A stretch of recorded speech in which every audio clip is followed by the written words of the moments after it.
Alors, après la démission de Jacques Chirac de Matignon en août 76, le duel entre les deux hommes s'opère à distance autour de la mairie de Paris. On va écouter ensemble une archive.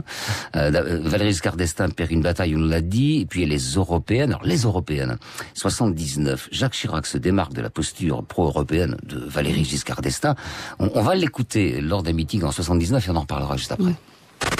Cette Europe de l'impuissance, cette Europe ouverte comme une passoire à toutes les crises du monde, cette Europe non européenne, mais dominée par les intérêts germano-américains, cette Europe du chômage importé, cette Europe mollusque, sans corps et sans dessein véritable, cette Europe où les sociétés multinationales dictent leurs lois aux États, cette Europe où la France serait engluée comme dans un marécage, je le dis avec calme et détermination, cette Europe-là, nous ne l'accepterons jamais.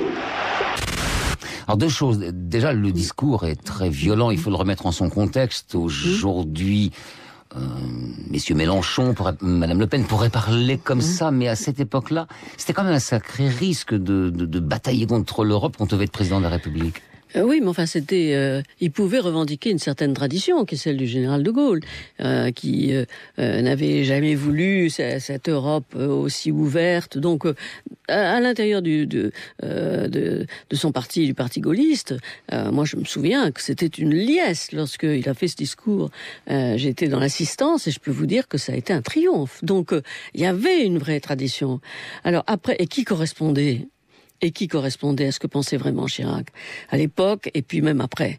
C'est-à-dire, il pensait vraiment l'Europe passoire, l'Europe des intérêts anglo-saxons.